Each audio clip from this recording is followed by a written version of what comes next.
A Navy hospital in a ship, also known as sick bay, is a medical facility that provides care for sailors and other members of the ship's crew who become ill or injured while at sea.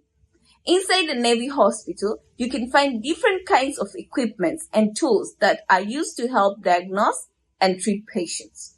A Navy hospital has a pharmacy where medicines are stored and dispensed. The pharmacy has cabinets filled with different types of medications and supplies, and a pharmacist who ensures that the right medication is given to the right patient.